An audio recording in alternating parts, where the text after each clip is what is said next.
India first ಗೆ ಸ್ವಾಗತ. ನಾನು ವಿದ್ಯಶ್ರೀ.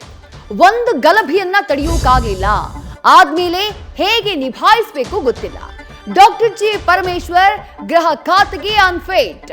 ವಿಪಕ್ಷಗಳು ಹೀಗೊಂದು ಶರ ಬರೆದಿವೆ. ನಿನ್ನೆ ಸಣ್ಣ ಘಟನೆ ಅಂದೋರು ಇವತ್ತು ಸ್ವಲ್ಪ ನೆಗ್ಲಿಜೆನ್ಸಿ ಅಂದಿದ್ದಾರೆ.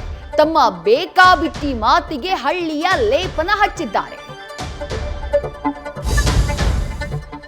ಧರ್ಮದಂಗಲ್ ಕಿಡಿ ಹೊತ್ತಿರೋ ನಾಗಮಂಗಲಕ್ಕೆ ದಳಪತಿ ಎಂಟ್ರಿಯಾಗಿತ್ತು. ಹಾನಿಗೊಳಗಾದ ಅಂಗಡಿಗಳ ಪರಿಶೀಲನೆ ನಡೆಸಿ ಗಲಭೆಯಲ್ಲಿ ಆಸ್ತಿ ಕಳೆದುಕೊಂಡವರಿಗೆ ಪರಿಹಾರ ನೀಡಿತು. ನಾಗಮಂಗಲದಲ್ಲಿ ಕಿಚ್ಚು ಹೊತ್ತಿರೋದು ಪ್ರೀ ಪ್ಲಾನಾ ಎನ್ನುತ್ತಾ ಸರ್ಕಾರದ ವಿರುದ್ಧ ಕಿಡಿಕಾರಿದ್ರು. ಬೆಂಕಿ ಇಟ್ಟಿದ್ದು ಅವರು, ಪೆಟ್ರೋಲ್ ಬಾಂಬ್ ಹಾಕಿದ್ದು ಅವರು. 23 ಹಿಂದೂ ಯುವಕರನ್ನೇಕೆ ಬಂಧಿಸಿದ್ದು, A1 ಆರೋಪಿ ಮಾಡಿದ್ದು, ಹೀಗೊಂದು ಡೌಟ್ ಬಂಧಿತರ ಕುಟುಂಬಸ್ಥರನ್ನ ಕಾಡ್ತಾ ಇದೆ.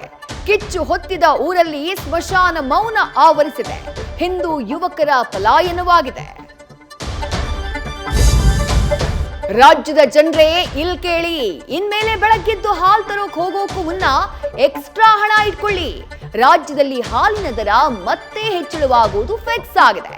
ಮಿಲ್ಕ್ ರೇಟ್ನ ಏರಿಸುವ ಬಗ್ಗೆ ಮುಖ್ಯಮಂತ್ರಿ ಸಿದ್ದರಾಮಯ್ಯ ಸುಳಿವು ಕೊಟ್ಟಿದ್ದಾರೆ. ಬಳ್ಳಾರಿ ಬಂದೇಖಾನೆ ಸೇರಿದ್ದು ದಾಸನ ಧಿಮಾಕು ಇಳಿದಂತೆ ಕಾಣಿಸ್ತಿಲ್ಲ. ಕತ್ತಲ ಕೋಣೆಯಲ್ಲಿದ್ರೂ ಕೊಬ್ಬು ಕರಗಿಲ್ಲ.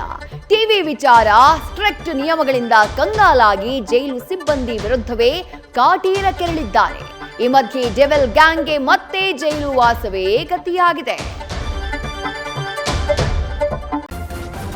ನ್ಯೂಸ್ ಫಸ್ಟ್ ನಿರ್ಭೀತಿಯಿಂದ ನಿಮ್ಮ ಪರವಾಗಿ.